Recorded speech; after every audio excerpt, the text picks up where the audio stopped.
जर वाईट काम करून मला काम करायचं तर मी लीड केली असती, कुठेतरी मूवी घेतला असता. काय गरज होती बाप गेल्यानंतर बाहेर पडायची, काय गरज होती इंडस्ट्रीत जायची, इंडस्ट्रीतले लोक कसे असतात माहिती आहे आम्हाला. पहिलं क्रश विकी कौशलच होता, हिरोमध्येच होता असं. आणि मला तिथे रडायला आलं की आज पप्पा असते तर आज त्यांना नक्की प्राऊड फील वाटलं असतं की आज एवढ्या दिग्गजांसोबत माझी मुलगी आहे तिथे. नमस्कार मंडळी, मी श्रावणी विलास लकेश्री तुमचं मराठी वाहिनीमध्ये खूप मनापासून स्वागत करते. मी आता आली आहे तन्वीला भेटायला आणि तन्वीशी गप्पा मारायला मज्जा येणार आहे, बिकॉज ती खूप क्यूट गोड मराठीमध्ये आणि ती बोलते पण ना एकदम अशी बोलणं वगैरे वगैरे. आपला आवाज असा असतो त्यामुळे मजा येते बोलायला, कारण समोरचा व्यक्ती थोडा वेगळा असतो ना, त्यामुळे इंटरॅक्शन करायला मजा येते. कशी आहेस? मी एकदम मस्त, तू कशी आहेस सांग? मस्त मजेत. आय नो की तू मिस गोवा होतीस, प्लस रत्नागिरी पण होतीस आणि ह्या सगळ्या जर्नीमध्ये ना तू खूप मजा केली आहेस. हो. पण तुझी जर्नी ना थोडीशी ऐकायची आहे, कारण आपण म्हणतो की समोरचा व्यक्ती कुठून आलाय हे ऐकणं महत्वाचं असतं. तर तू कुठून आली आहेस? सो मी रत्नागिरी मध्ये एक छोटं गाव आहे साखरपा म्हणून, तिथली आहे. आणि आधी मी खूप टॉमबॉय वगैरे होते. सो मी असा कधी विचार पण नव्हता केला की मी अशी कधी होईन. कारण मला क्रिकेटमध्ये, थ्रोबॉलमध्ये, कबड्डीमध्येच पुढे जायचं होतं. सो मी डेड अपोजिट होते या गोष्टीच्या. आणि चालताना पण मी ड्रेसमध्ये, पंजाबी ड्रेसमध्ये मी अशी मुलांसारखीच चालायचे. सो सगळे मला हसायचे की अरे ड्रेस घातलाय, जरा मुलीसारखी चाल, असं तसं. सो आणि ते असं बोलण्याच्या पाठीमागे पण थोडं हर्ट व्हायचं, कारण कंपॅरिझन व्हायचं मुलींशी आणि माझं वगैरे. सो म्हटलं की नाही, काहीतरी करायचं, काहीतरी करायचं. मग स्वतःला ना थोडं थोडं असं बदलत गेले. मग जेव्हा कॉलेजमध्ये गेले ना, तेव्हा मला सगळे म्हणायला लागले की तू ना मिस फ्रेशर्ससाठी उतर, तू ब्युटी क्वीनसाठी उतर, रोज क्वीनसाठी उतर वगैरे, असं कॉम्पिटिशन्समध्ये उतर. सो पहिल्याच कॉम्पिटिशनमध्ये मी विनर होते. आणि मग सगळ्यांचं असं झालं की अरे बापरे, तुला तर जमतंय, तू कर. असं म्हणता म्हणता मी थोडे थोडे थोडे कॉम्पिटिशन्स पुढे गेले. त्यानंतर पहिलं कॉम्पिटिशन मी मिस रत्नागिरीचं दिलं आणि तिथे मी विनर झाले. तेव्हा माझ्या पप्पांना ह्या सगळ्या गोष्टी आवडत नव्हत्या, बिलकुल नाही. हे सगळ्याच्या विरोधात पप्पा होते. सो मी पप्पांना सांगितलं नव्हतं की मी जातीये म्हणून. मी पप्पांच्या नकळत पुण्यात जेव्हा शिक्षण करत होते तेव्हा मी रत्नागिरीत पोहोचले, पप्पांच्या पाठीमागून कॉम्पिटिशन दिली. मग ते पेपरमध्ये नाव आलं, तेव्हा मी लावलं होतं तन्वी कोलते, उदय नव्हतं लावलं. सो पप्पांचं असं झालं की पेपरमध्ये नाव बघतोय मी तुझं, कधी आलीस, कधी गेलीस वगैरे. सो मी म्हटलं की तुम्हाला नाही आवडत गोष्टी. मग म्हटलं मी नाही सांगत तुम्हाला, ट्राय करावं म्हटलं. आणि पण मी जिंकले. तर म्हणतात की असं नको करत जाऊ, सांगत जा सगळ्या गोष्टी, काही झालं मागे पुढे तर काय करणार. म्हटलं मग चालेल, मग तुमचं नाव लावलेलं तर. कसं काय छोट्या गावात असल्यामुळे या सगळ्या गोष्टी चालत नाहीत ना मोस्टली. सो ते पण थोडे घाबरायचे की लोक काय म्हणतील, तुझी मुलगी काय करते वगैरे. सो त्या भीतीने ते मला नको नको म्हणायचे. पण ठीक आहे, नंतर त्यांनी परमिशन दिली, मग मी ते केलं. त्यानंतर पुन्हा थोडासा कॉन्फिडन्स बूस्ट झाला, मग मी परत मिस गोवाचं केलं. सो या जर्नीमध्ये खूप अप्स अँड डाऊन्स होते, कारण जरी जिंकले तरी काही लोक असतात जी निगेटिव्हच बोलतात की बापरे छोटे कपडे घालावे लागतात, बापरे हेच करावं लागतं, तेच करावं लागतं. पण माझं एम फिक्स होतं की मला काहीतरी मोठं करायचंय. सो त्यासाठी मी लोकांना इग्नोर करायचे. पण मम्मी पप्पांचं असं होतं ना की छोट्या गावात राहिल्यामुळे, ती तशी मेंटॅलिटी असल्यामुळे त्यांचा जास्त विचार लोक काय म्हणतील याच्यावरती असायचा की तू हे जे वागतेस त्यामुळे लोक आम्हाला काय म्हणतील, लोक तुला काय म्हणतील, याचा विचार कर, आपल्याला याच गावात राहायचंय, लोक काय काय बोलणार आहेत वगैरे. सो मी म्हटलं ते काय विचार करतील याचा विचार जर तुम्हीच करणार असाल तर मग त्यांना काहीतरी उरून दे ना, विचार करायला त्यांना काहीतरी शिल्लक ठेवा. आणि कशावरून ते लोक निगेटिव्ह विचार करतील. हे बघ, मी पण गावचीच आहे, माझे मम्मी पप्पा पण गावचेच आहेत, पण ते चांगल्या मेंटॅलिटीचे आहेत ना. तेच मला त्यांना सांगायचं होतं की जसे आपण विचार करतो चांगल्या, म्हणजे नवीन जनरेशननुसार विचार करतो, तसे आता गावाची मेंटॅलिटी पण बदलत असेल. ते लोक पण काहीतरी चांगला विचार करत असतील, त्यांना पण छान वाटत असेल कदाचित की मी इथे आली आहे तर आपल्या गावाचं नाव मी रोशन करते वगैरे. सो पहिल्यांदा तर सगळ्यांचा विरोधच होता, पण जसे जसे मी माइलस्टोन क्रॉस करत गेले ना एक एक, तसं सगळ्यांच्या आवडीमध्ये गेलं ते की आपल्या गावची मुलगी आहे, छोट्या गावची मुलगी मोठी होतीये तर ठीक आहे, जाऊ दे, सपोर्ट करूया आपण तिला वगैरे, असं असं. सो पहिल्यांदा खूप विरोध आला, मला खूप झेलावं लागलं. मम्मी पप्पांना पण खूप ऐकावं लागलं छोट्या कपड्यांबद्दल, इंडस्ट्रीबद्दल वगैरे वगैरे. पण ठीक आहे, कुछ पाने के लिए कुछ खोना पडता है, तसं मी नाव जरासं हे करून टाकलं की ठीक आहे, ऐकलं पण ते सगळं नॉर्मल नॉर्मल आहे. आहे. आता जसं तू म्हणालीस की छोटे कपडे घालत होते म्हणून खूप ऐकावं लागत होतं, घरातल्यांचंच, बाहेरच्यांचं कमीच. हो. पण आत्ता घरची रिॲक्शन काय आहे? किंवा आपण म्हणतो ना एक फिअर ऑफ असतो लॉस, की यार समोरचा काय विचार करत असावा आपल्या कपड्यांना, आणि तू खूप कॉन्फिडंट आहे तुझ्या बॉडीबद्दल, हो. किंवा तू खूप फ्लॉन्ट छान करतेस. आय हो. लव्ह इट, खरं येस, सांगते. थँक्यू. सो ते असतं की छोटे कपडे घातले की कुठे ते बॅक ऑफ द माइंड स्टार्टिंगला जेव्हा आपण वेअर करायला सुरुवात करतो तेव्हा असं असतो की खरंच कॉन्शियस आहे का, किंवा कॉन्फिडंट नाहीये मी तेवढी, आणि समोरचा काय विचार करेल हे असतं स्टार्टिंगला. तेव्हा तू कसं फेस केलंस, किंवा समोरचा जर काही तुला निगेटिव्ह बोलत असेल तू त्याला काय उत्तर द्यायची? बघ, मी जिथे कुठे जातीये तिथे मी काय कपडे घालणार आहे, तिथे माणसं कशी असणार आहेत हे मला माहीत असतं. मुळात मी कपडे घालताना मीडिया असेल किंवा ॲक्टर्स असतील, इंडस्ट्रीतले लोकं काही असतील वगैरे, तर मी मुळात कपडे घालताना असे एक्सपोजिव्ह नाही घालत ज्यांच्याने मला लोकं बोलतील. देश तसा वेश असावा, पण अगदीच शरीर दाखवणं म्हणजे स्टाईल नाहीये, एवढं मला माहितीये. सो मी अंग झाकून जितकं व्यवस्थित कपडे वेस्टर्नमध्ये छोटे घालता येतील तितकं ट्राय करायचे. त्यामुळे समोरून असं कोणी बोललं नाही, आणि जे बोलतायत त्यांचं तोंड मला बंद करावंसं वाटलं नाही, कारण जर ते बोललेच नाही तर त्यांच्या रागाने मी पुढे जाणार पण नाही हे मला माहित होतं. आणि कसं आहे ना, तू किती तोंड बंद करशील? प्रत्येकाला आपण कसे आहोत सांगणं हे खूप कठीण आहे.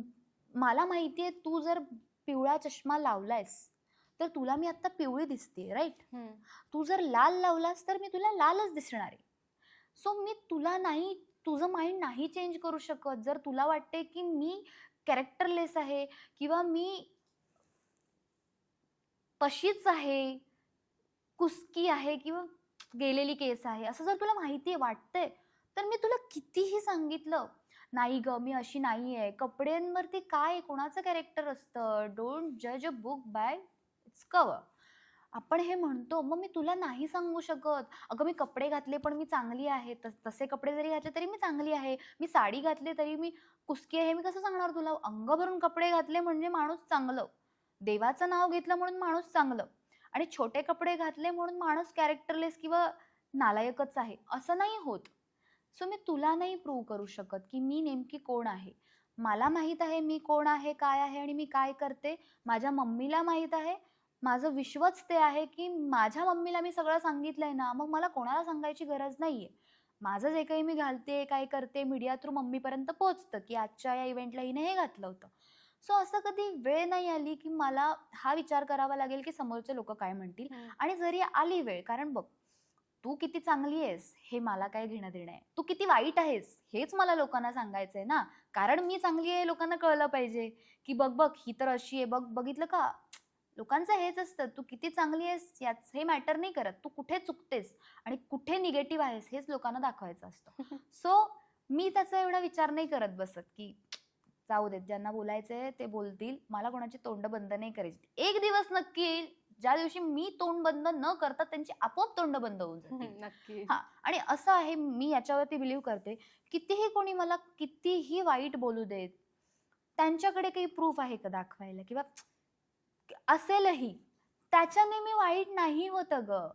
लोकांना हेच हवं असतं की किती आपण समोरच्याला खाली दाखवू शकतो, म्हणजे आपण कसे वरती जातो. मला या सगळ्याबद्दल खरंच नाही पडायचं, एवढा वेळ पण नाही मला द्यायचा लोकांना. माझा एवढा चांगला वेळ मी का त्यांना देऊ समजण्यात वगैरे. आपण ना खूप खातो आणि बॉडी पॉझिटिव्हिटी वरती येते. आपण ना खूप खातो तरी पण काही लोक बारीक असतात. तर काही लोकांचं असं असतं की कमी खाते पण जाड होतं, त्याच्यामुळे बॉडी पॉझिटिव्हिटी वरती येतो. कारण ऍक्टर आणि ऍक्ट्रेस म्हटल्यावरती असं असतं की यार खूप मेंटेनच राहिलं पाहिजे, किंवा इंडस्ट्री आहे तर जास्त फॅटी नाही दिसलं पाहिजे किंवा जास्त बल्की नाही दिसलं पाहिजे, आपल्याला स्वतःला मेंटेन करावं लागतं. मग तू त्या बाबतीत काय बोलशील? स्वतःला मेंटेन करण्यामध्ये जास्त फोकस करतेस की आहे तशी राहण्यामध्ये फोकस करतेस? बघ, मी जर बघताच ओजी मी अशी आहे की मी पाणी प्यायले ना तरी मी जाड होते, अशातला भाग आहे. पण माझं असं आहे की लाईफ एकदाच मिळाली आहे, मग मला जर आत्ता पाणीपुरी खावीशी वाटते तर मला खाऊ दे की, मला चायनीज खावंसं वाटते तर मला खाऊ दे की. किती मी स्वतःला बांधून ठेवणार आहे की तुला बारीक व्हायचंय, तुला बारीकच दिसायचंय. मुळात एखादी हिरोईन असणं हे तिच्या स्वतःच्या आतल्या टॅलेंटवरती डिपेंड आहे. हिरोईन जाडी पण असू शकते, हिरोईन काळी पण असू शकते. कोणी असं एक साचा नाही दिलाय आपल्याला, की या साच्यामध्ये बसलं म्हणजे आपण हिरोईन आहोत किंवा या साच्यामध्ये बसलं म्हणजे आपण जगासाठी चांगले आहोत, असं नसतं. सो माझं म्हणणं हेच आहे, की लाईफ एकदाच मिळाली आहे, तर जे घालायचंय ते घाला, जे खायचंय ते खा, जे करायचंय ते करा. परत रिग्रेट नाही झाला पाहिजे, की नाही यार आता हिच्याशी बोलताना मी हे बोललं पाहिजे होतं. असं कारमध्ये बसल्यानंतर मला नाही वाटलं पाहिजे. तर सेम तसंच आहे. जर मला खावंसं वाटतंय ना, तर मी खाते आणि वजन वाढले की मी रिग्रेट पण करते. पण मी एक्सरसाइज पण करते. त्याच्यावरती वर्कआउट करते आणि मग परत कमी होण्याचा प्रयत्न करते. कारण मला तसे कपडे घालायचे असतात म्हणून. याच्यावरती पण मी क्लिअर करते, की माझं पहिलं स्टेटमेंट आणि आत्ताचं स्टेटमेंटमध्ये थोडा डिफरन्स आहे. मला आवडतं बारीक होण्यासाठी किंवा मला चांगले आउटफिट्स घालायचे असतात. त्याच्यामध्ये मी फ्लॉन्ट करू शकते. म्हणून मला बारीक व्हायला आवडतं. पण मला लाईफ एकच मिळाल्यामुळे मला कपडे पण घालायचे छान आणि मला खायचं पण आहे छान. त्यामुळे मी खाते सुद्धा, वेट गेन सुद्धा करते आणि परत बारीक सुद्धा होते. बापरे, खूप स्ट्रगल आहे तुझा. खूप पण खायचंय. खायचंय ते खाण्यामुळेच ते खाणं struggle मेन जास्त आहे. आहे. हां, खाणं मेन आहे. खायचं बघ माझं असं आहे, खायचं पण आहे, बारीक पण व्हायचंय, पिंपल्स पण नाही आले पाहिजे, फेस क्लीन पण पाहिजे. तुला सगळं. मला सगळं हवंय बघ. मला सगळं हवंय. बापरे, खूप स्ट्रगल आहे तुझा. हॅट्स ऑफ स्ट्रगलला, कारण हे खूप. तूच करू शकतेस. मग हो. बाकी कमी लोक करू शकतात मी म्हणेन. कारण माझं नाही जमणार एवढं सगळं एकत्र. हां. आपण ना हायजीन खूप मेंटेन करतो. तुला हायजीन खूप आवडतं, कारण मी सेटवरती तुला बघितलंय, तू स्वतःला पर्टिक्युलर ठेवलेलं असतं. तुझ्या गोष्टी तुझ्या असतात, तू जास्त फार शेअर करत नाही किंवा त्या तुझ्यापर्यंतच असतात. तर तू हायजीन कसा मेंटेन करते, किंवा एका ठिकाणी ते तुझ्यासाठी हायजीन किती इम्पॉर्टंट आहे? मग सेटवर असू दे, कुठेही असू दे, फिरायला गेले तिकडे असू दे. मला हायजीन जरा जास्तच ठेवावा लागतो कारण मी खूप सेन्सिटिव्ह पण आहे. त्यामुळे मला लगेच खूप गोष्टींना फेस करावं लागतं नंतर. जसं की सेटवरती असताना सुद्धा UTI जे म्हणतो आपण, की आपण टॉयलेटमध्ये व्यवस्थित हायजीन मेंटेन न केल्यामुळे आपल्याला UTIला सामोरं जावं लागतं. सो बऱ्याच मुली आहेत ज्यांना हा प्रॉब्लेम होतो, की बाबा कमोड व्यवस्थित नाही ठेवला, क्लीन नाही केला आणि कितीही क्लीन केला ना तरी पण तो प्रॉब्लेम होतो. सो मी स्प्रे वगैरे आहे तो कॅरी करते. माझ्या पर्समध्ये असतो जो मी स्प्रे करते आणि मगच वॉशरूमला वगैरे जाते. माझा सॅनिटायझर माझ्याकडे असतो ज्याच्यामुळे मी व्यवस्थित हात वगैरे करून मग मी खाते वगैरे. मला माझे प्रॉडक्ट्स माझे स्वतःचेच लागतात. मी सेटवर मेकअपसुद्धा दुसऱ्या प्रॉडक्ट्सनी नाही करत. हे माझे टँट्रम्स नाही आहेत, बट मी खूप आहे तशी की मला लगेच मी आजारी पडून जाते. म्हणून मला ते करावं लागतं आणि ती आता अंगवळणी पडली आहे सवय. त्यामुळे थोडं आहे. मग मी पब्लिक वॉशरूम्स नाही यूज करत आणि किती काही झालं तरी माझी एक कटकट सगळ्यांनाच असते, की प्लीज वॉशरूमला जर जाताय तर प्लीज व्यवस्थितच साफ करून या. स्वतःचं जे काही असेल ते. कमोड क्लीन असला पाहिजे बास, मला बाकी काही नाही. कमोड सीट मला व्यवस्थित लागते. पाणी वगैरे त्याच्यावर चालत नाही. मला ड्राय सरफेस लागतो. त्यावरून कटकट असते माझी, की सेट जरी असेल तरी आपलं घर आहे ते, आपलं स्वतःचं आहे. सो आपण जसे आपल्या घरात असतो नीटनेटके, तसेच आपण आपल्या सेटवरती आपलं घर समजून राहूयात. असं माझं एवढंच स्ट्रेट फॉरवर्ड म्हणणं असतं. तुला कधी ह्या गोष्टींमुळे काही फेस करावे लागले होते का इश्यू? हो. मला माझ्या को-आर्टिस्टला सुद्धा UTIचे प्रॉब्लेम्स बऱ्यापैकी झालेले आहेत. खूप जणींना झालेले आहेत. त्यामुळे आम्ही हायजीन सगळ्याच मेंटेन करायचो. माझ्या को-आर्टिस्ट सगळ्याच. एकीला झालं की दुसरं अलर्ट व्हायचं. कारण तिला परत होणार माहिती असायचं आणि खूप कॉमन गोष्ट आहे. ही आपल्याला कळत सुद्धा नाही UTI.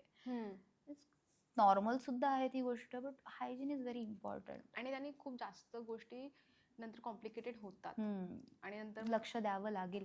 आताचं जनरेशन पण तसंच आहे. आपण खूप बाहेरचं खातो वगैरे. आपल्याला खूप जपलं पाहिजे मला असं वाटतं. बरोबर. तू जेव्हा ट्रॅव्हल करतेस किंवा नाईट शिफ्ट असतात किंवा असं झालं की खूप तू 2 डेज म्हणजे 27 टू आर असं एक ऐकलंय मी की शिफ्ट असतात इंडस्ट्रीमध्ये, की सलग शूट असतं. पण त्यानंतर ना कधी नाईट होते, मग कधी डे होतो, बट सांगू नाही शकत की ट्रॅव्हल कसं करायचं किंवा घरी कसं पोहोचायचं. मग तुला कधी सेफ्टीचा इश्यू झाला होता का? किंवा तू जर ट्रॅव्हल करतेसच आहेस तर तू सेफ्टी कशी मेंटेन करतेस तुझी? बघ, मी तर खूप रात्री घरातून बाहेर पडत नाही आणि जर माझं शूट मी माझ्या सेटपासून खूप जवळ राहते. ते एक बेनिफिशियल आहे.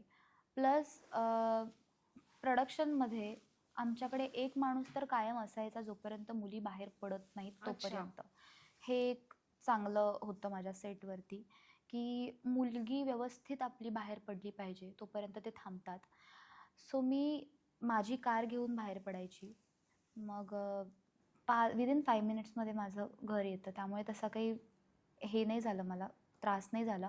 कधी कधी असं व्हायचं की अंधेरी, गोरेगाव वगैरे त्या साईडला शूट लागलं, त्यावेळेस जर रात्री अपरात्री बाहेर पडावं लागलं सेटवरून, तर मग मी मम्मीला लोकेशन पाठवायची स्वतःचं, माझ्या फ्रेंड्सला पाठवायची, जिथून बाहेर पडली आहे तिथे माझं लोकेशन पाठवायची, लाईव्ह लोकेशन, आणि जिथे जाणार आहे तिथे एक लाईव्ह लोकेशन टाकायचे.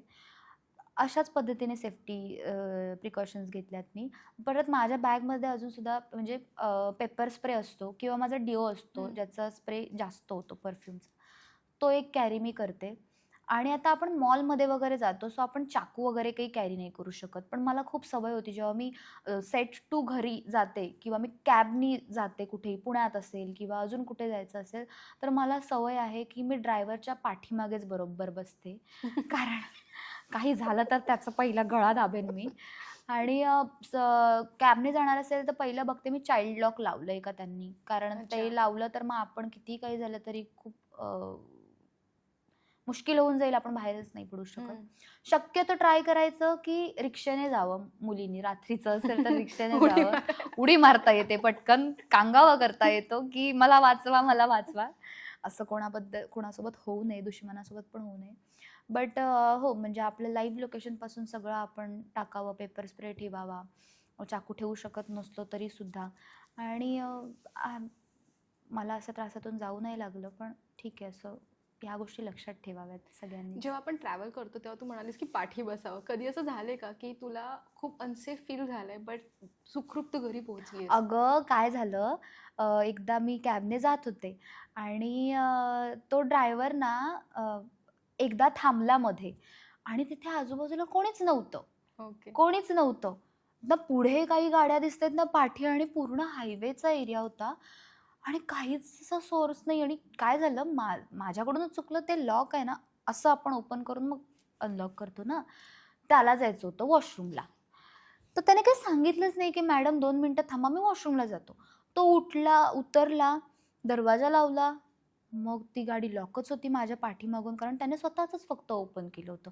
तो माझ्या पाठीमागून असा गेला, तो जसा इथे फिरे ना तशी मी अशी फिरत की तो या साईडून कुठून कुठल्या माणसांना बोलवतो का किंवा इकडून येऊन मला काही करतो का. तर मी लगेच पेपर स्प्रे हातात ठेवला होता आणि या साईडने उघडत होते हे.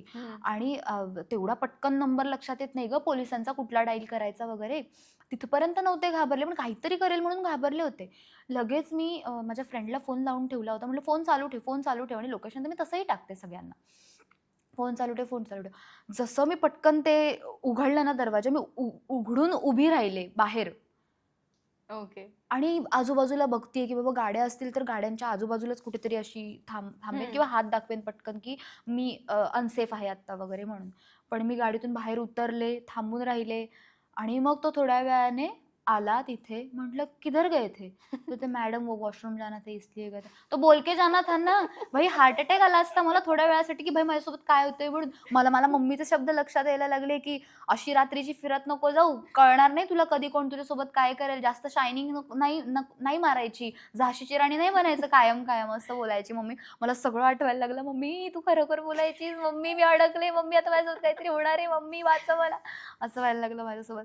पण नाही, ठीक आहे, ते एक झालं. आणि दुसऱ्यांदा असंच झालं होतं, मी बसले होते पुढच्या सीटवरती ड्रायव्हरच्या बाजूला बरोबर, आणि कारण पाठीमागे खूप सामान ठेवलेलं होतं माझं, पुण्यातून येत होते मी, आणि त्या माणसाने ना गाडी अचानक भयानक जंगला साईडलाच थांबवली होती, आणि तो उतरला तिथून, आणि त्याने ते बोनेट असतं ना ते वरती ओपन केलं, आणि तिथे काहीतरी तो करत होता. मी म्हटलं किती वेळ आहे, काय चाललंय तुमचं नेमकं वगैरे. मला ना डोक्यात असे थॉट्स यायला लागले की ते बोनेट ओपन करून माझ्या पाठीमागे तो कुठल्या तरी मित्रांना फोन करतोय की मी या लोकेशनवरती आहे, मुलगी आहे माझ्यासोबत वगैरे, एकटीच आहे वगैरे, आणि आता त्याने गाडी थांबवली तर मग आता त्याच्यासोबत गाड्या पाठवून येतील, मग हे लोक मला किडनॅप करतील, मग माझ्यावर होतो का काय, मग हे किडनॅप करतात का काय, मग अजून काय होतंय का काय. मग मी सीट बेल्ट काढला, मी उतरले, आणि किती वेळची बाहेरच थांबून होते त्याच्याबरोबर पाठीमागे की हा कोणाला फोन तर नाही लावणार वगैरे. आणि मी आपल्या उगाच फ्रेंडला फोन लावून, हां बोल कुठे आहेस, पाठीमागूनच येतोयस, अरे मी तर इथे थांबली बघ, गाडीचा नंबर हा आहे ना, तर मग गाडीचं काहीतरी काम आलंय तर मग थांबली इथे. काय बोलतो, अच्छा पोलीस प्रोटेक्शन आहे तुझ्यासोबत का, इव्हेंटला चाललंयस, अच्छा. Okay, okay. ठीक आहे. मला ही सवय आहे. मी गाडीत बसले ना, की मला ना त्या ड्रायव्हरला जाणीव करून द्यायची असते, की आपण जिथे चाललोय ना, तिथे जाताना माझ्या पाठीमागे पण माझे फ्रेंड्स येतायत, जे मला मध्येच घेणार आहेत त्यांच्या गाडीमध्ये किंवा असं असं जाणीव करून द्यायचं. हे दुसऱ्या मुलींनी पण लक्षात ठेवा. असं करा रात्री अपरात्री जेव्हा तुम्ही फिराल, पहाटे वगैरे असं 4-5च्या दरम्यान. अ, मी बसले गाडीत, की मी एक फेक कॉल करते, की "हां मम्मी, बोल ना, मी पोहोचले." किंवा हिंदी असेल ड्रायव्हर तर हिंदीमध्ये, की "हां, मी बसले ना. हो, हो, ठीक आहे. पप्पांना पाठवणार आहेस खाली? हो गं, पाठव. मग सामान खूप आहे माझं. ठीक आहे, ठीक आहे. पाठव पप्पांना." "अगं, पण मम्मी मी 5ला पोहोचणार आहे. पप्पा तर ड्युटीला असतील ना पोलीस ठाण्यात आता. मग काय करणार तू?" "अच्छा, ठीक आहे. मग दादाला पाठव." "ठीक आहे. बरं, बरं, चालेल. पप्पांना पाठवलंय मी लोकेशन." असं तसं. "पण पप्पांना पाठवून काय उपयोग? पप्पा तर ड्युटीवर असतील ना पोलीस स्टेशनमध्ये." म्हणजे ते समोरच्या माणसाला दाखवून द्यायचं असतं मला. त्याला भलेही नंतर ते फेक वाटेल, की ही मुलगी किती नाटकं करतीये. त्याला भलेही फेक वाटेल, पण माझ्यासाठी ते रिलीफ मोमेंट असते, की नाही मी बोललीये, मी सेफ आहे आता. सो मी हे कायम करते, की माझे पप्पा पोलीस स्टेशनमध्ये कामाला आहेत, पोलीस आहेत. सो तू घाबर. तू घाबर मला. तू मला प्लीज काही करू नको. प्लीज मला घाबरून राहा. असं मला माझं असतं आणि मी ही ट्रिक कायम यूज करते. मग मी त्या माणसाच्या पाठीमागे राहून तशी ट्रिक यूज केली, की ये, ये. ठीक आहे. मी थांबली इथे वगैरे, वगैरे करून मग त्याचं खरोखर काम होतं त्या आतमध्ये मशीनचं. त्याने ते केलं. आम्ही बसलो आणि मी निघाले. बट टचवूड असं कधी झालं नाही आणि कोणासोबत होऊ होऊ पण नये. नाही. पण ही ट्रिक सगळेच यूज करतात माहितीये का? हो. बसल्यावरती फोन जातोच माझा पहिला. पण एक फेक फोन असतो. म्हणजे फेक म्हणजे मी बोलत असते मम्मीशीच माझ्या, की मी बसलीये वगैरे काय. पण खोटं-खोटं सांगायचं, की पप्पांचं वगैरे रिझन. लिटरली काही वेळेला तर माझे फ्रेंड्स जे रात्रीचे ट्रॅव्हल करतात ते मला 1-2 वाजता फोन लावतात आणि घरी पोहोचेपर्यंत मला भले मी ऐकू न ऐकू पकवत असतात, की हां, मी इथे आहे, मी इथे आहे, इथे आहे, इथे. म्हटलं बापरे, ओके, ओके, ओके असं हो, असतंच असतं. हो, हो, मग हो. भले तो ड्रायव्हरला असं जाणीव होऊ दे किती बोलते ही, पण नाही ते बोलणं हो गरजेचं आहे गं, खरंय, आमच्यासाठी आहे. खरंय, खरंय. पण टचवूड हे चांगलं आहे. कोणासोबत होऊ नये, होऊ तुझ्यासोबत नये. पण हो, होऊ नये. हो, पण हो, तो ते हो. सगळ्या ट्रिक्स सांगितल्यात, तो समोरच्या व्यक्तीला माहिती झाल्यात. तो नेक्स्ट तसं येऊ देत नको माझ्यासोबत ड्रायव्हर. समोरचा आप ही थी ना दीदी वो. हाँ, ऐसा इंटरव्यू हमने तो सुना था. किसी ने तो बताया था, आप ही नहीं हो वो? हाँ, मैं ही हूँ. पण हे छान आहे. आपल्या ना मुलींना मंथली पिरियड्स येतात किंवा आपल्याला खूप त्रास होतो, हार्मोन इम्बॅलन्स होतात आणि सेटवरती काम करणं पण कठीण होऊन जातं. असं त्यावेळेला वाटतं की समोरच्याने समजून घ्यावं किंवा आपण समोरच्याला समजून घेण्याच्या मनस्थितीत नसतो. ते ह्या सगळ्या गोष्टी होतच असतात. तर तू त्यावेळेला काय करते किंवा तुला त्रास होतो का? कारण बहुतेक मुलींना त्रास नाही होत. त्यामुळे त्यांना तो त्रास त्या जाणवत नाही. मुलीच नाहीयेत असं मला वाटतं अगं. कधी-कधी ज्यांना त्रास नाही होत. खरंच गं. कारण मी पिरियड्समध्ये मी कोळंबी झालेली असते. हम्म. अशी असते मी लिटरली. मला 3 दिवस ताठ उभं नाही राहता येत आणि तू माझ्या सेटवरच्या कुठल्याही मुलाला जरी विचारलंस ना, तरीही तो सांगेल, ते 5 दिवस हिच्याशी बोलू पण नाही आणि हिला सेटवर ये म्हणून सांगू पण नाही. कारण मी सदानकदा रडतच असते. माझे डोळे लिटरली सुजलेले असतात. माझे को-आर्टिस्ट लकीली काही चांगले आहेत, जे माझ्यासाठी चॉकलेट्स मागवतात. ते माझ्यासाठी पेन रिलीफवालं पॅड्स मागवतात. ते इतकी काळजी घेतात माझे. ते डिरेक्टरला जाऊन सांगतात, की "सर, सर, प्लीज आज थोडं ती डाऊन आहे. Please, please, please." आणि डिरेक्टरला पण आता समजून गेलंय, की भाई इसको वो वाला प्रॉब्लेम है अभी नहीं. मग सीनमध्ये कॉन्सन्ट्रेशन डाऊन असतं. मी रडतच असते. माझी कंटिन्यू हीट बॅग चालू असते. माझ्याकडे ते एक मशीन आहे क्रॅम्पचं, ते चालू असतं. मी दिवसातून 3 मेफ्टल स्पास घेतल्याशिवाय राहूच शकत नाही, सीन करूच शकत नाही. मी कोळंबी असते पूर्ण, मी उभीच राहू शकत नाही. आणि ती गोळी घेतल्यानंतर पण 1-2 तासांनंतर इफेक्ट होतो. त्यामुळे मला जेव्हा पिरियड्स येतात ना, तेव्हाच मी गोळी घेते. जी की घेऊ नये, डॉक्टरच्या सल्ल्यानेच घ्यावी मेफ्टल स्पास. प्रत्येकालाच ती सूट होते असं नाही. हे मी माझं उदाहरण दिलं, ज्याच्याने मला बरं वाटतं. But pain killer is very dangerous. So तुम्हाला जर का पेन होत असेल तर प्लीज डॉक्टरकडे जा आणि डॉक्टरच्या सल्ल्यानेच गोळ्या घ्या. माझ्यासारखी डेंजरगिरी करत जाऊ नका. आणि हो मला खूप जास्त त्रास आहे, खूप जास्त पेनमध्ये, पिरियड्समध्ये. सो मी त्या कुठल्या पेनमधून जाते हे मी दुसऱ्याला नाही समजवू शकत. आणि ज्यांना क्रॅम्प नाही आहेत ते लोकं नाही समजू शकत माझ्या भावना. मी खूप जास्त तेव्हा त्या खूप चीड पेनमध्ये. येते ना, की चीड अरे म्हणजे माहित मला नाही अगं, खरंच मी खूप दुखतंय. रावण बनलेली असते अगं. मला भूक पण खूप लागते. मी थोडंसंच खाते. केस माझे व्यवस्थित नसतील येत तरी पण हेअर दीदींवरती चिडचिड, क्या हो रहा है आज, क्यों नहीं आ रहा है, असं तसं. आणि तेव्हाच काहीतरी होत असतं हो असं मला वाटतं. हो सगळे सगळेच प्रॉब्लेम्स हो म्हणजे त्याच त्याच दिवशी दिवशी येतात येतात. असं मला वाटतं. आपण ना तुझी स्लॅम बुक खेळूया. म्हणजे स्लॅम बुक मधले तुला मी काही प्रश्न विचारते, तर तू रेडी आहेस का? माझ्यावर चिडू नकोस पण. हो. ठीक आहे. सो आपण स्लॅम बुक सुरू करूया. यू नो न्यू इयर आत्ताच आलेलं आणि सगळ्यांचे रेडी असतात सगळ्या गोष्टी. हा. सो मला तुझं पूर्ण नाव आणि टोपण नाव हम्म. हे दोन्ही ऐकायचे पूर्ण नाव तन्वी उदय कोलते आणि टोपण नाव आहे पप्पू. काय? पप्पू. ओके म्हणजे मम्मी वगैरे तनू बोलतात, पण आजी मला पप्पू म्हणते, त्यामुळे आता फ्रेंड्समध्ये पण माझं पप्पू पप्पू झालेलं आहे. पप्पू पप्पू पप्पू. ओके हा So, बरोबर बरोबर. पप्पू. जन्मतारीख 31 ऑगस्ट 2000. पण मी 98 होते कारण मला स्कूलमध्ये खूप आधी टाकलं होतं. अच्छा. मूळ गाव आणि सध्याचं शहर. मूळ गाव माझं रत्नागिरीतलं साखरपा आणि सध्याचं शहर माझं ठाणे घोडबंदर. ओके. शाळेचं नाव. महात्मा गांधी विद्यालय साखरपा. कॉलेज. मी डिप्लोमा केलं आहे civil engineering, Rajendra Mane polytechnic okay. अंबाऊ. ओ आणि त्यानंतर डिग्री पुण्यामध्ये केली आहे सावित्रीबाई फुलेमध्ये. ओके. ती कोणती होती? सिव्हिल इंजिनियर आहे मी. ओके. पहिला क्रश कोण होता तुझा? पहिलं क्रश विकी कौशलच होता, हिरोमध्येच होता. असं नॉर्मल कॉलेजमध्ये पर्सन कोण वगैरे नव्हतं? असं काही नव्हतं. ओके. आयुष्याला वेगळं वळण देणारा क्षण कुठला आहे?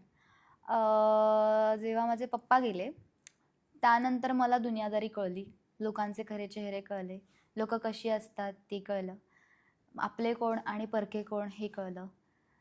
तो माझा पहिला क्षण होता जेव्हा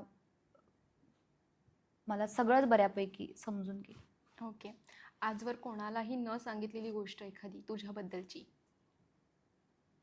की मी सेल्फ ऑब्सेस्ड आहे, मी खूप आवडते. मी मिररमध्ये बघून, मी आत्ता पण इंटरव्ह्यूमध्ये 15 वेळा बघितलं असेल कॅमेरामध्ये, मी कशी बसलीये कशी नाही. मी माझी स्वतःची खूप फेवरेट आहे आणि खूप सेल्फ ऑब्सेस्ड आहे, खूप जास्त, म्हणजे खूप जास्त. माझी तारीफ करा अशी वाली मी आहे. तारीफ करा छान. ओके. म्हणजे तुझी कोणी तारीफ केली तर तुला तो व्यक्ती आवडेल किंवा तसं यू मेरा असं वाला. ओके. तुझ्यातली सर्वात चांगली गोष्ट?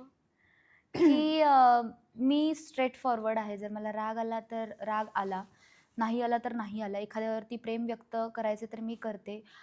जे पोटात आहे ते ओठावरती आहे. असं छुपे कारभार नाही आहेत माझे, की तुझ्या तोंडावरती छान बोलणं आणि पाठीमागे जाऊन तुझ्याबद्दल बॅकबिचिंग करणं हे मला जमत नाही.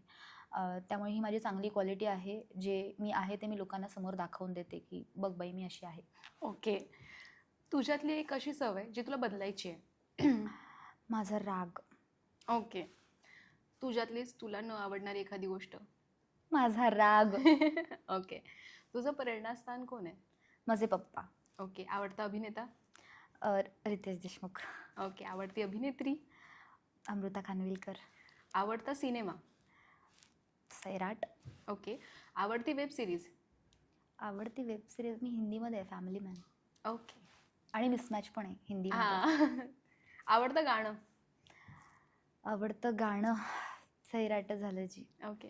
आवडता सहकलाकार? आवडता सहकलाकार पायल पांडे आणि अनुज ठाकरे. ओके. आवडता पदार्थ? आवडता पदार्थ म्हणजे कुठलाही? मला बिर्याणी खूप आवडते. ओके. आवडतं पुस्तक? पुस्तक मी ॲक्च्युली रीड नाही करत. ओके. बट जिप्सी म्हणून आहे ते मी थोडं वाचलं होतं. आवडती जागा? आवडती जागा माझं घर आणि घराचं बेडरूम. ओके. तुझा छंद? मला कुकिंग करायला प्रचंड आवडतं. ओके. फ्युचरमध्ये तू स्वतःला कुठे बघतेस? फ्युचरमध्ये मी सगळ्यात टॉपला मला बघते आणि तिथे बघता बघताच मला हे दिसतंय की तन्वी कोलते हा ब्रँड होता आणि ब्रँड आहे हे लोक म्हणतायत, असं मला दिसतंय की मी खूप टॉपला जाऊन पोहोचली आहे. ओके. तुझ्यासाठी सक्सेस काय आहे? माझं नाव सगळ्यात जास्त लोकांनी चांगल्या गोष्टींसाठी घ्यावं.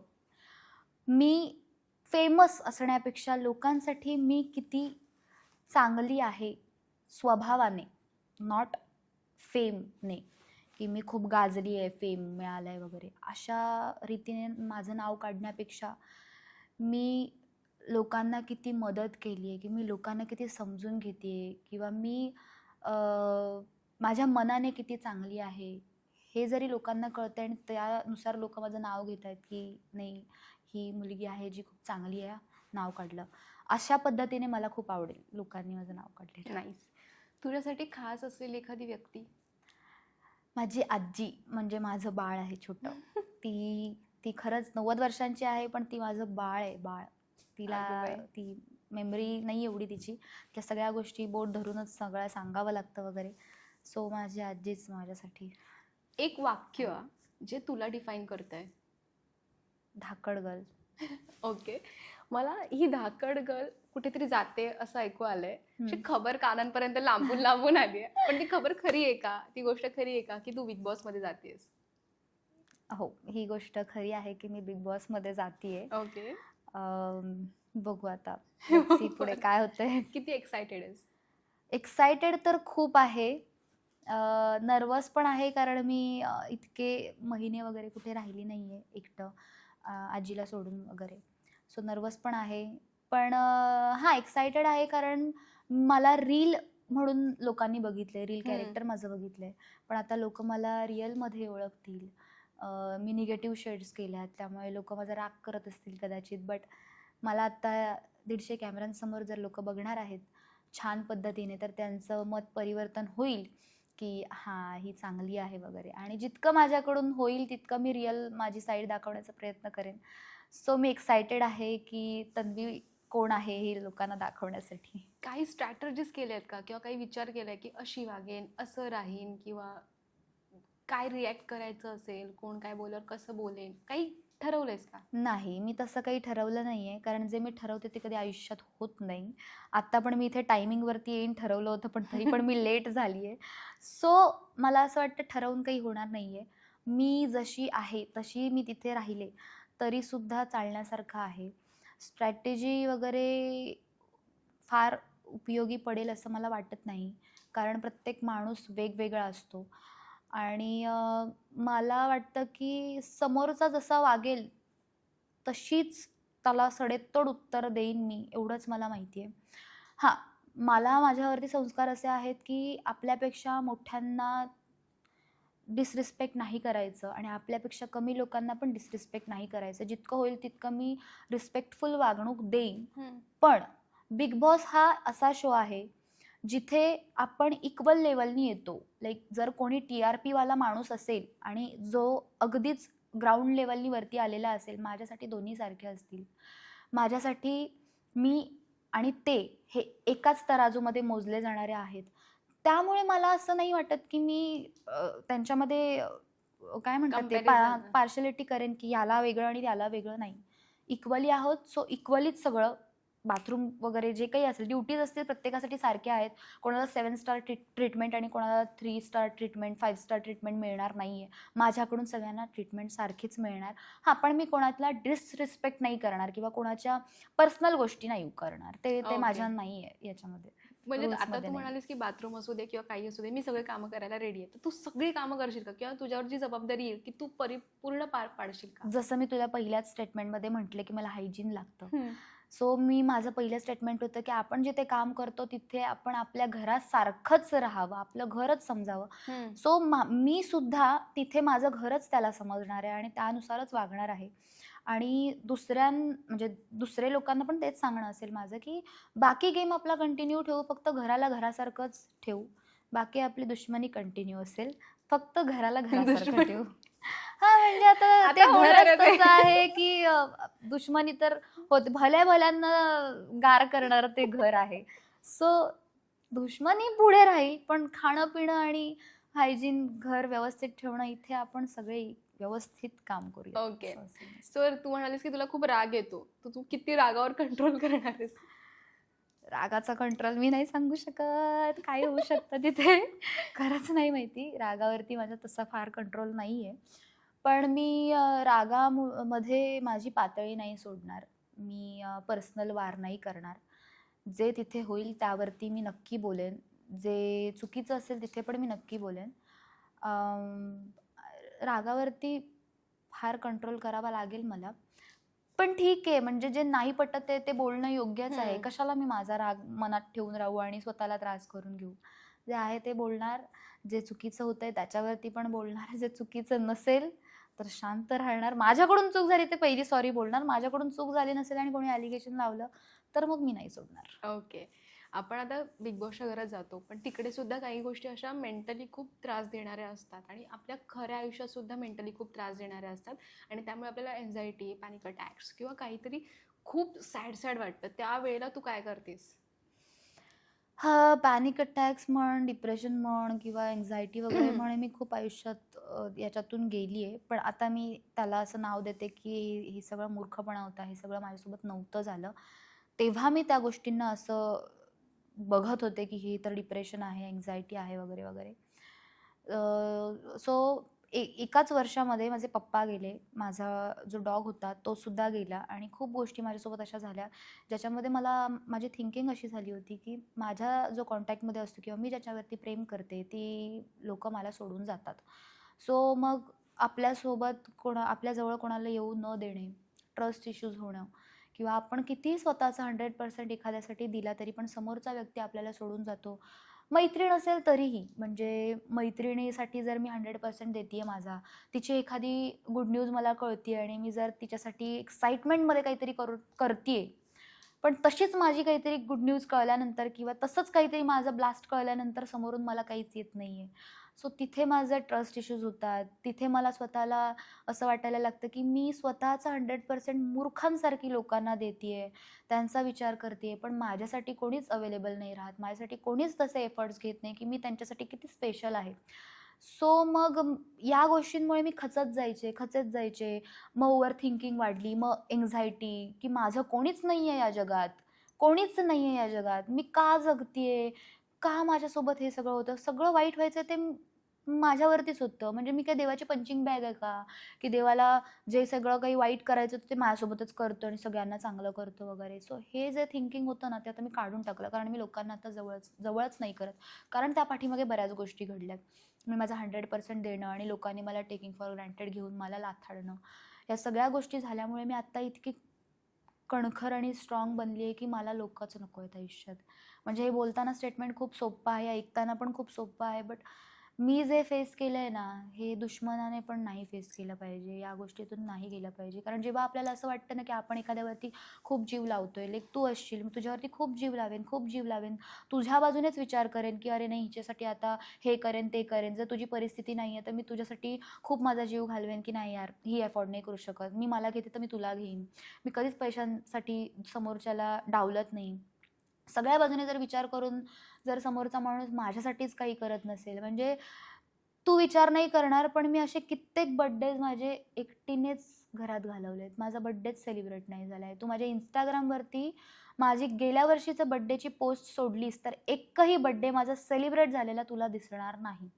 कारण माझ्याकडे फ्रेंड्सच नाहीत तसे. जे होते ते मी म्हणेन की माझ्याकडून फायदा असेल म्हणूनच असतील. त्यांच्या बर्थडेजला मी जाते, त्यांचे बर्थडे सेलिब्रेट करते, पण माझ्या बर्थडेला कोणीच नसतं. माझ्या बर्थडेला सगळे अनअवेलेबल असतात. त्यामुळे मग मी विचार करून करून माझं असं झालंय की चल ठीक आहे, कायच होईल. मी आहे, माझे स्वामी आहेत, माझी मम्मी आहे, माझी आजी आहे, ठीक आहे, फाईन. मी आज लोकांबरोबर ओके आहे. मला नाही बर्थडे बॅश करायचा वगैरे असं. एकट्यामध्येच ठीक आहे. त्यामुळे माणसं नको आहेत आता मला माझ्यासोबत. तुला माहिती आहे, आपण बाहेरून बघता समोरच्याला बाहेरून जग किती छान दिसतं, दुरून डोंगरे साजरे, असे तुझे गते असं मी म्हणेन. हो, माझ्याकडे बघितल्यानंतर सगळ्यांना वाटतं ना मी खूप हॅप्पी आहे, मी खूप रिच आहे, मी खूप एन्जॉय करते माझी लाईफ. पण माझ्या बर्थडेच्याच दिवशी कोणी विचारलंच नाही की तू नेमकी बर्थडे कसा करणार आहेस सेलिब्रेट, किंवा तू काय करतेस वगैरे. सगळ्यात जवळचे लोक, कोणी काही विचारलं नाही. किंवा मी जी इतकी हॅप्पी दिसते, तुला सांगते सगळ्यात खचलेला माणूस आहे ना सगळ्यात जास्त हसतो. कारण त्याला स्वतःची खचलेली बाजूच दाखवायची नसते कदाचित. सो मला असं वाटतं मी खूप स्ट्रॉंग आहे दाखवण्याच्या नादात आहे ना, मी माझी पडलेली किंवा खचलेली बाजू कोणाला दाखवलीच नाही आणि मला दाखवायची पण नाही. मला जशी आहे तशी ठीक आहे, जेणेकरून खचलेली बाजू दाखवल्याने लोक अजून माझा फायदा घेतील, म्हणून लोकच मला नको आहेत माझ्या आयुष्यामध्ये. मी आहे तशी ठीक आहे असं मला वाटतं. प्लस जे तू म्हणतेस की दुरून डोंगर साजरे वगैरे, तसं आहे ना, लोकांना वाटतं ना की ही अशी का आहे, ही कमी बोलते किंवा कमी लोकांमध्ये राहते किंवा हिला ॲटिट्यूडच असेल, असं काही नाही. आता तुझ्याशी मी किती बोलले तू विचारल्यानंतर, लोक बोलायलाच येत नाहीत अगं, आधीच जज करून टाकतात की हिचा स्वतःचा एक वेगळा ऑरा आहे, ही अशी कारमधून उतरते किंवा ही अशी आहे, असं नाही आहे ना, असं नाही होत. मी खूप डाऊन लेवलनी पण बोलते माणसांशी, मी मांडी घालून जेवते किंवा खूप गरिबीतल्या लोकांबरोबर पण राहते, मला आवडतं. पण समोरचा आधीच जज करून टाकतो ना की ही तर अशीच आहे बाबा, ही तर तशीच आहे बाबा, आणि मग ते सगळं येतं की ही रूड आहे, ही असंच आहे. काही माहीत नसतं म्हणजे तुला माहित नाही, माझ्याबद्दल बोलल्यानंतर कळेल, पण तुला मी माहित नाही, अरे तन्वी कोलते, हा ती माझ्या मैत्रिणीने सांगितलं होतं, ही तर अशीच आहे तशीच आहे, अरे ही तर असं असं. मग ती अजून जाऊन 4 लोकांना सांगणार, मग ते 4 लोक 8 जणांना सांगणार, मग यामुळे नाव खराब होतं.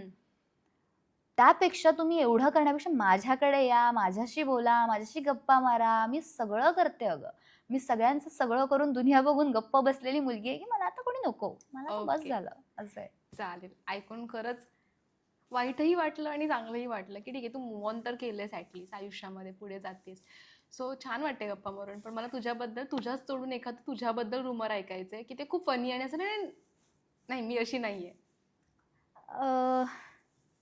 असे रूमर वगैरे असं काही नाही आहे की मी अशी नाही आहे वगैरे. फन वे मधली तर रूमर नव्हतीच. फन वे मध्ये कोणी रूमर अशी पसरवतच नाही, मोस्टली निगेटिव्ह दाखवण्याचा प्रयत्न करतात. सो ते मी जे मगाशी बोलले की कपड्यांवरून जज केलं जातं वगैरे ना, तसेच रूमर्स होत्या माझ्या जवळच्या लोकांपर्यंत पोहोचलेल्या की कपडे असे घालते म्हणजे ही कशी असेल, किंवा ही इंडस्ट्रीमध्ये काम करते म्हणजे ही कशी असेल. सो मी सांगून थकले एका पॉइंटला, म्हणून मी तुला म्हटलं की मी आता सांगायलाच जात नाही कोणाला, किती लोकांना सांगणार. सो असं काही नसतं की आपण पूर्ण कपडे घातलं म्हणजे आपण चांगलं, देवदेव केलं म्हणजे आपण चांगलं. मी पूर्ण कपडे पण घालते, मी अर्धे कपडे पण घालते, अर्धे म्हणजे इतके अर्धे नाही, पण मी स्टाईल पण करते, छान कपडे पण घालते, वेस्टर्न कपडे. मी देवदेव पण करते. पण याच्याने मला दुसऱ्यांना नाही सांगायचं ना की मी चांगली आहे म्हणून. तुम्हाला जसं वाटतं तुम्ही तसं करा. आता हा 6 आकडा जर मी लिहिला इंग्लिश मधला, तर माझ्यासाठी तो 6 आहे, तुझ्यासाठी तिकडून बघताना तो 9 आहे ना. मी तुला किती सांगू की अगं बाई तो 6 आहे 9 नाहीये. थकले मी सांगून. मग मला असं वाटले की चल, इस रूमर को रूमर ही रहने देते हैं की ठीक है, तन्वी कोलते ऐसी है तो उसको और नीचा दिखाव, तिला अजून पाडा, जेणेकरून त्या रागात ती अजून वरती जाईल, ती तो राग मनात ठेवेल आणि ती पुन्हा एक मोठी झेप घेईल. सो मी म्हणते ना, निंदकाचे घर असावे शेजारी. सो मला हे निंदक माझ्या आजूबाजूला हवेत, जे मला खूप डिमोटिवेट करतील की तन्वी कोलते कॅरेक्टरलेस आहे, बोला. तन्वी कोलते असे कपडे घालते म्हणजे ती तशी आहे, तन्वी कोलते इंडस्ट्रीत आहे म्हणजे ती काहीतरी वेगळं काम करून गेली आहे, बोला. तुम्ही बोला, तुमच्या बोलण्याने माझे प्रोजेक्ट्स नाही अडणार आहेत, किंवा तुम्ही बोलल्याने मी तशीच आहे हे पण प्रूव्ह नाही होत, किंवा तुम्ही चांगले बोलल्याने मी चांगली आहे हे सुद्धा प्रूव्ह नाही होत.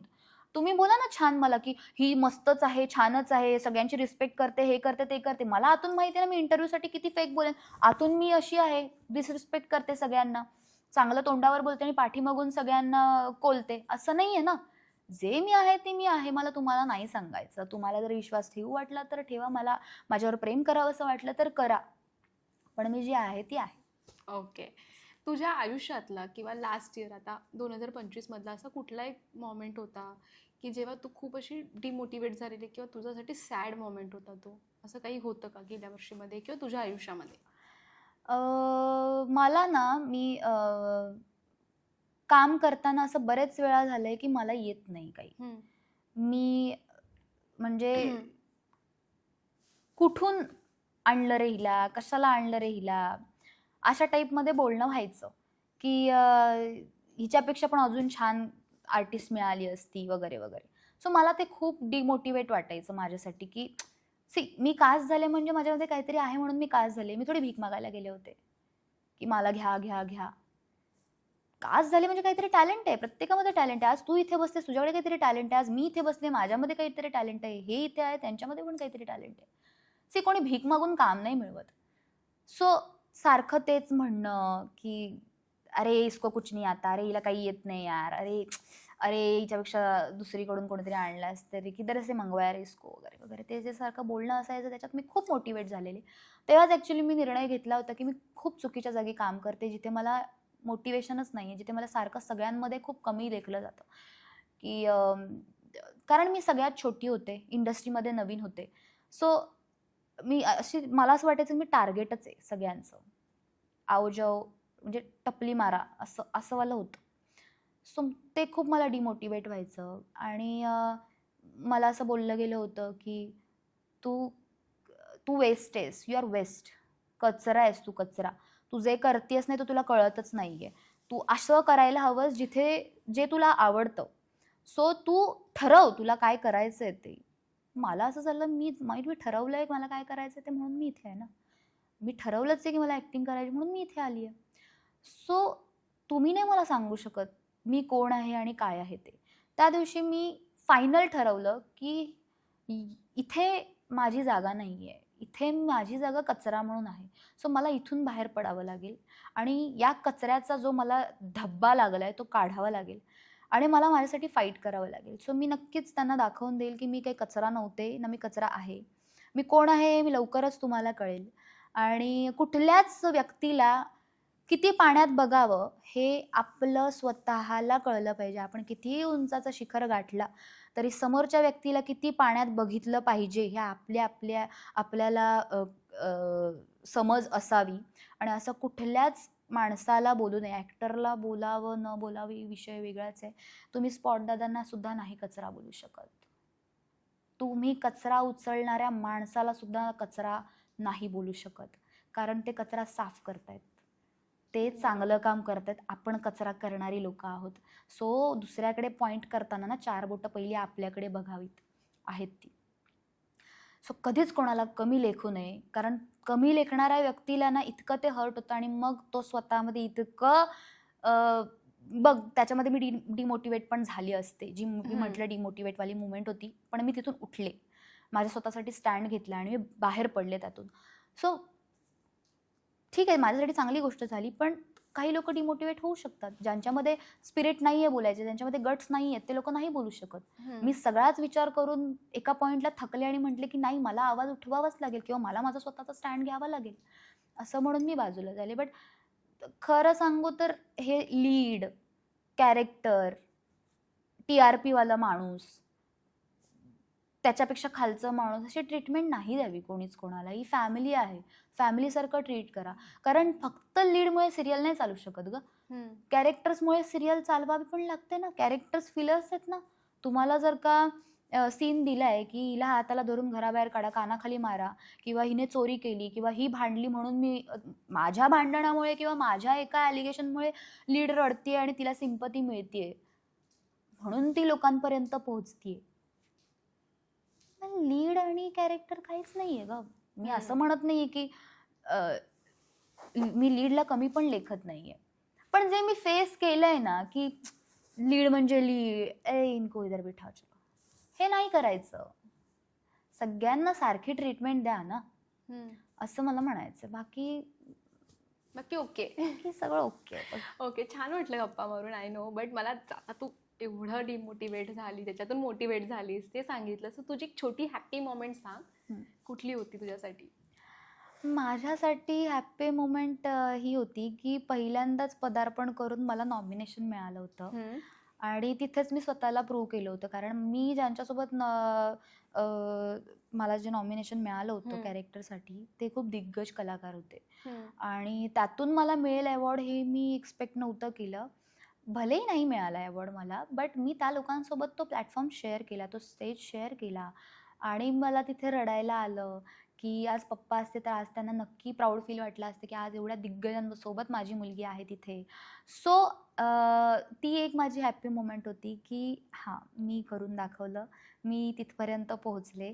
माझ्यासाठी टाळ्या वाजल्या आणि मी केलं. येस, मी हां. केलं. असं ती वाली माझी हॅपी मोमेंट होती. Yes, thank you so much. पण जाता जाता ना तू तन्वीला काय सांगशील?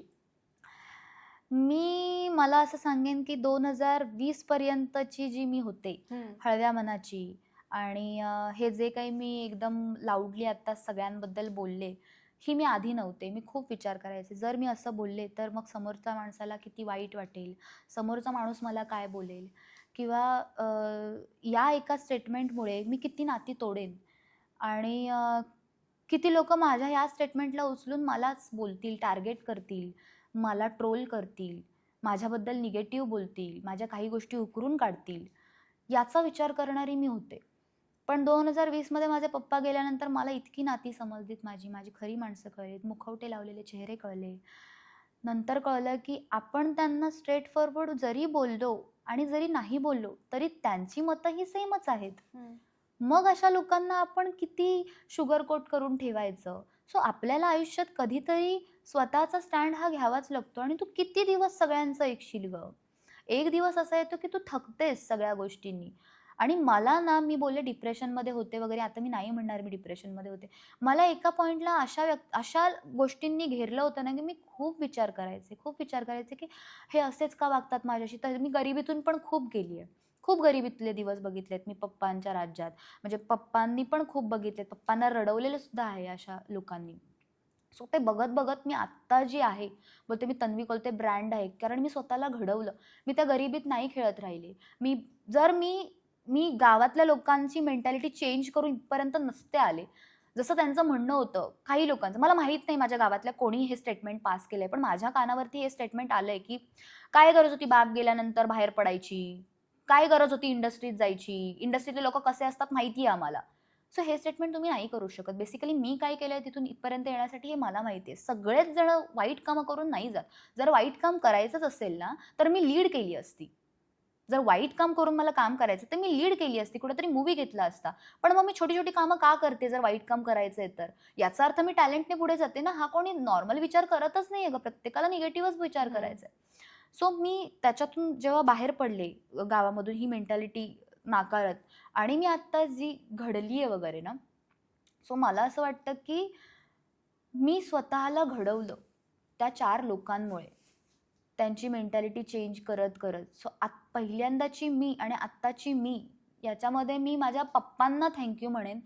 कारण जर ते आजारी पडले नसते ना, तर मी स्वतःचा स्टँड घेऊ शकले नसते. मला माणसं कळली नसतीत. त्याच्यामुळे काय झालं, माझ्यावर सगळी जबाबदारी 20 वर्षात पडली. मला माणसं कळायला लागली. डिसिजन घेणं माझ्यासाठी टफ टास्क होतं. ते माझ्यासाठी आत्ता इझी होत गेलं. कुठलाही मोठा डिसिजन असू दे, माझी मम्मीसुद्धा मला विचारते.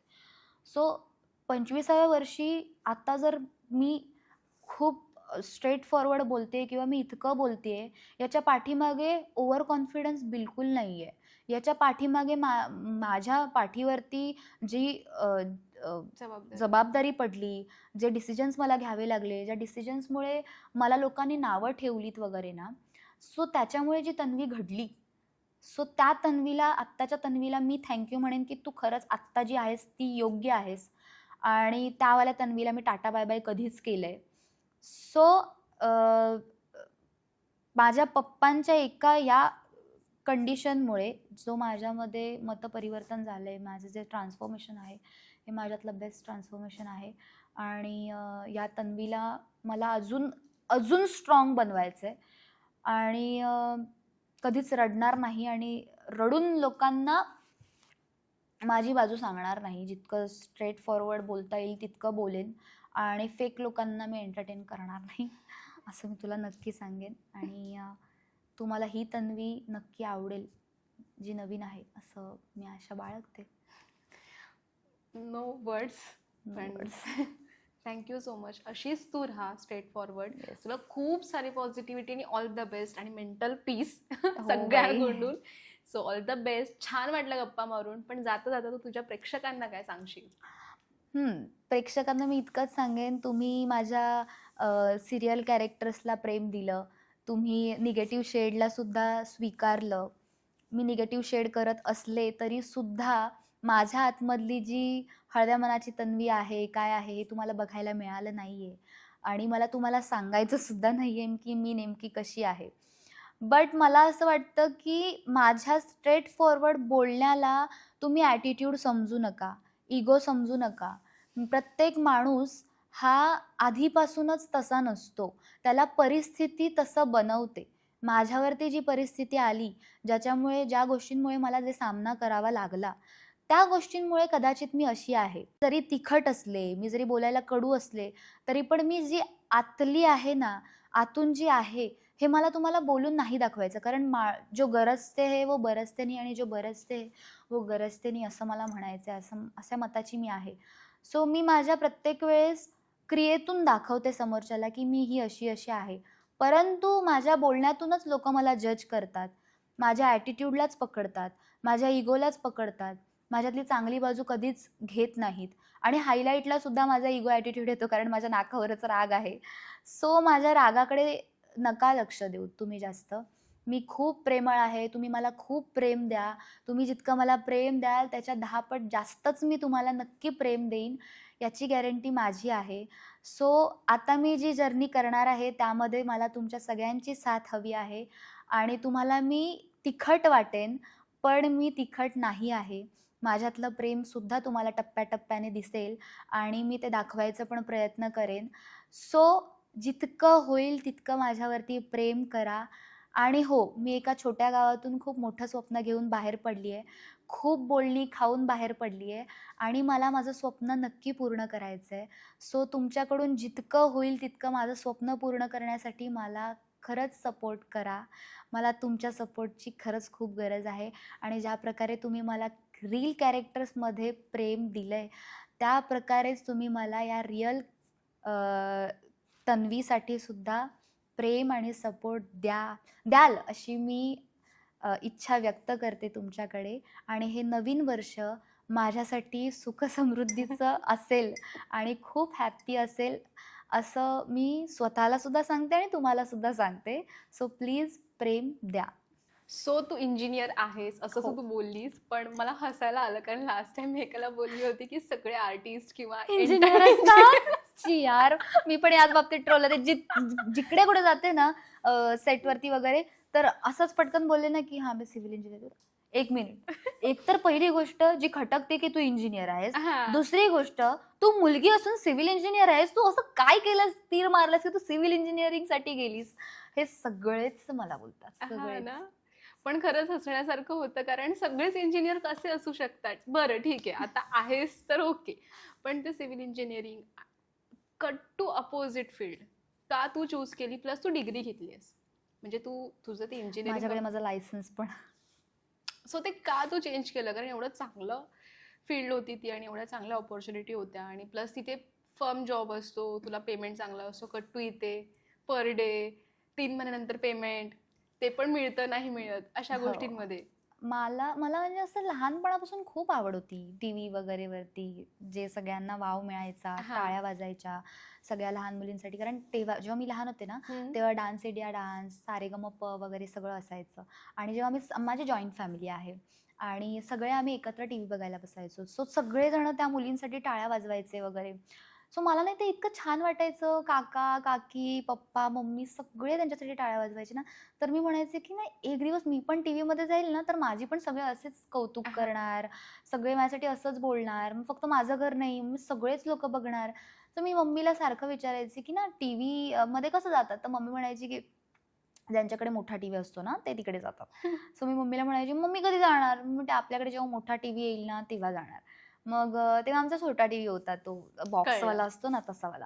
सो तेव्हा मी असेल पहिली दुसरीत वगैरे किंवा असे 4-5, 6-7 वर्षांची असेल. तेव्हा तसं विचारायचे. मग मोठा टीव्ही आला. मम्मीला विचारलं, मम्मी मग मी आता जाऊ? आता जाऊ शकते?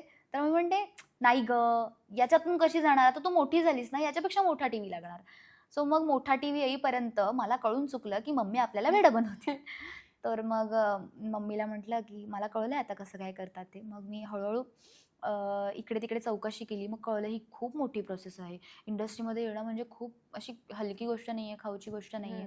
सो मी जेव्हा कॉलेजमध्ये गेले ना, ॲक्च्युली कॉलेजमध्ये जाण्याआधी आहे ना, मी स्पोर्ट्समध्ये खूप होती. कबड्डी, खो-खो वगैरे सगळ्या गोष्टी खेळायची. सो मी सारखी बाहेरच असायचे उन्हातान्हामध्ये. त्यामुळे माझी बॉडी पण एकदम अशी स्टिफ आणि टॉमबॉय टाईपची. सो बाहेर जाताना मी अशी पैलवान टाईप असं चालणार, ड्रेस कुर्ती घातली तरी तशी चालणार. सो ते हिणवलं गेलं होतं मला, गोरं, काळं वगैरे वगैरे. किती छान कपडे घातले तरी पण चालते बघ कशी, आहे बघ किती काळी आणि काय वगैरे असं. म्हणजे माझ्या बहिणी गोऱ्या होत्या. माझे घरचे नाही, पण बाकी असं लग्नाकार्यात वगैरे गेल्यानंतर बाहेरचे लोक असतील वगैरे, त्यांनी खूप असं हिणवलं होतं की ह्या पोरी मस्त आहेत, गोऱ्या गोऱ्या एकदम भारी आहेत. म्हणजे असं म्हणजे असे ठीक आहे, असे जे असतात ना काक्या लोक वगैरे, बाहेरचे लोक येतात जे लग्नांमध्ये वगैरे, म्हणजे काय ठीक आहे असं वाला ते होत्या. तर मला ना ते खूप वाईट वाटायचं की असं का, गोरं म्हणजे सगळं असतं का, काळं म्हणजे असं इतकं असतं का, काळा कलर. सो ते ना खूप हिणवलं गेलं होतं. आणि ना लहानपणी आपल्याला सारखं एका गोष्टीवरून हिणवलं ना की आपल्याला ती गोष्ट डोक्यात बसते बघ. सो मी ना खूप रडायचे आधी. मम्मीला मी म्हणायचे, मम्मी तू मला काळं का पैदा केलं, तू मग गोरं का नाही पैदा केलं. मग तू देवाला बोलायचं ना की मी दूध पिते, मग मला माझं बाळ गोरं दे. मग तू मला गोरं का नाही मागितलं, काळं का मागितलं. असं इतकी लहान असल्यापासूनचं मी माझ्या मम्मीसोबतचं संभाषण की मम्मी मला तू काळं का मागितलं, तू गोरं का नाही मागितलं. मम्मी बोलते देवाचा कलर काळा ना, मला देव आवडतो, मग मी माझ्या बाळाला काळच मागितलं. सगळे गोरे घेऊन काय करायचं, तू देखणी आहेस, तू रूपाने चिकणी आहेस, अशी मम्मी माझी समजूत घालायची. तू बघ, तू देखणी आहेस, असं माझ्या मम्मीने खूप मला सपोर्ट केला रंगावरून. मग मी रडायचे, इव्हेंट कुठला झाला, लग्न झालं की मग घरी येऊन रडायचे की बघ मम्मी मला आज पण सगळे असे बोलले, बघ मम्मी मग तुम्हाला एवढा भारीतला ड्रेस घेतला मम्मी, त्यांच्यापेक्षा माझा ड्रेस भारी होता तरी पण लोकांनी मला हिणवलं, तरी पण लोक बोलले की हा किती पण ड्रेस घालू दे, काय काळी ती काळी, काळू तो काळूच शेवटी असं बोलले. मग मम्मीला म्हणजे असं का सगळे बोलतात मला. मम्मी म्हणते काही नाही ग, त्यांना हे कळत नाहीये की तू रूपाने देखणी आहेस म्हणून. मग त्याच्यावर ना मी खूप विचार केला. एक असतं ना आपल्याला सारखं तेच बोललं ना की आपण डिप्रेशनमध्ये जातो. काळा रंग, काळा रंग, काळा रंग. सो मी त्या डिप्रेशनमध्ये असायची. मी दिसायला सुंदर नाही, मी काळा रंग आहे, माझं हे ते. पण जशी जशी मी कॉलेजेसमध्ये वगैरे जायला लागली ना, तशी माझं स्पोर्ट्स थोडे थोडे कमी झाले. मी घरी बसायला लागले. माझा फ्रेंड सर्कल बदलला. मग ते असतं ना आपण वयात येत जातो, मुलं मुली, मग छान दिसणं आपल्यामध्ये एक असतं. मग स्पोर्ट्स सुटला, मग छान दिसणं याच्यावरती फोकस झाला. मग छान दिसायला लागले. मग त्याच मुलींनी सांगितले की तू ब्युटी कॉन्टेस्टसाठी उतर. मग तेव्हा ग्रूमिंग सेशन्स व्हायचे. मग लोकांनी मला ग्रूम केलं. मग ग्रूमिंग केल्यानंतर माझं व्यवस्थित मी दिसायला लागले. मग एक स्टेप बाय स्टेप मॉडेलिंग करत गेले. मग पेजंट्स जिंकत गेले. मग कॉन्फिडन्स बूस्ट झाला. मग मला मूवीची ऑफर आली, मी मूवी केली. मग मला असं वाटायला लागलं की मी काळी नव्हते, मी स्पोर्ट्स खेळायचे म्हणून मी काळी झाले होते. म्हणजे मी टॅन होते. मी कधी स्वतःकडे लक्षच नाही दिलं, कारण मी गावात होते. मला हे सगळं कळत नव्हतं. छान चौकीची दुनियाच तिकडे नव्हती ना. कधी पप्पांनी पावडर काजळ लावायला दिलं, कारण स्कूलमध्ये असं जायचं नाही सांगितलं होतं. त्यामुळे मुली कशा वागतात हे मला माहीतच नव्हतं. आणि पप्पाने मला खूप लाडूबाई ठेवलं होतं, मुलांसारखंच टफ एकदम. जिथे वडील मुलीला डान्स क्लासला पाठवतात, तिथे माझ्या वडिलांनी मला कराटेच्या क्लासला टाकलं होतं की सेल्फ डिफेन्स शिक, स्वतःला घडव. सो हेच सगळं चालू होतं. मला नंतर कळत गेलं की नाही, काळा कलर काही नव्हता. मी स्वतःकडे कधी बघितलंच नाही चांगल्या याच्याने. आता मी सगळं काही आहे. आता माझ्याकडे रंग आहे, रूप आहे. आता माझ्याकडे स्वतःची एक आयडेंटिटी आहे. आज कुठलाही इव्हेंट पकड, कुठेही गेल्यानंतर लोक एक्साइटेड असतात की तन्वी कोलते आज नेमकं काय घालून येणार आहे, काय स्टायलिंग करणार आहे, याच्यामध्ये लोक जास्त असतात. सो इंजिनिअरिंगला गेल्यानंतर माझं असं झालं की एक पेजंट झाला, दुसरा झाला, तिसरा झाला, मग मूवी झाली, मग सिरियल्स झाल्या. मग जे लहानपणीचं स्वप्न होतं ना माझं की मला टीव्हीमध्ये जायचं आहे, सो तिथून ना त्याला जास्त वाव मिळाला कॉलेजमध्ये गेल्यानंतर. इंजिनिअरिंगला असताना मग कॉन्टॅक्ट्स बनत गेले. मग मी त्या गोष्टींचे ऑडिशन्स दिले. मग पुढे जात गेले. रिजेक्शन पण खूप आले, पण त्याला पण सामोरं जात जात मी आता इथपर्यंत पोहोचले. सो इंजिनिअरिंगचा हा सफर नव्हता, हा लहानपणापासूनचा सफर होता Okay. माझा, जो इंजिनिअरिंगमध्ये माझा पूर्ण होत आला. आणि इंजिनिअरिंग मी का घेतली, कारण पप्पांचं म्हणणं होतं कम्प्युटर वगैरे केलं तर खूप तेव्हा कचऱ्याने कम्प्युटर इंजिनिअरिंगसाठी मुली हां. होत्या.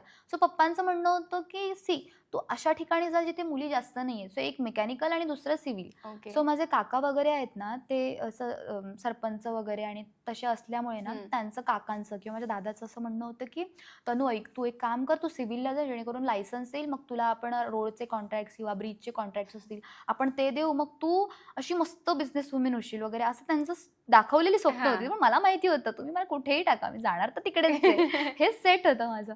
सो मी पप्पांना बोलले की ठीक आहे, तुम्हाला टाकायचं तिकडे टाका, करायचं तर मला माहिती आहे काय करायचं. ओके. सो ते करता करता मग शेवटी इथपर्यंत पोहोचलेच. तू तर म्हणालीस की मूव्ही आणि सिरियल्स हे आधी तू केलं, तर मूव्ही आणि सिरियल्स बाबतीत काय बोलशील? तो एक्सपिरियन्स कसा होता आणि प्रोजेक्ट्स कसे होते? छान होते. मला आत्तापर्यंतची मिळालेली सगळी माणसं चांगली होती. मूव्ही माझा एकदम छान मस्त फनमध्ये गेला. मूव्ही करायला जरा जास्तच मजा येते, कारण तिथे टायमिंग वगैरे जरा थोडं चुकलं की काही वाटत नाही, एवढं शेड्यूल हलत नाही. सिरियलचं कसं असतं, टाईम टू टाईम सगळ्या गोष्टी व्हाव्या लागतात आणि ते रोज जायचं वगैरे असतं. ते एक्सेप्टन्स माझ्यात नाही आहे की आपल्याला ते करायचंय, रोज जायचंय वगैरे, वगैरे. सो मूव्ही करायला मजा येते, सीरियल पण करायला मजा येते. एक फॅमिली तयार होते. आपण थ्रू आउट जर्नी त्यांच्यासोबतच असतो डेली. ते पण छान वाटतं. छान एक्सपिरियन्स असतो. म्हणजे एक फनमध्ये मी ओके. सगळं केलं कंप्लीट तिकडे. Thank so much. ते नक्की प्रेम देतील. असंच छान छान राहा आणि अशीच भेटत राहा. Yes, thank you. थँक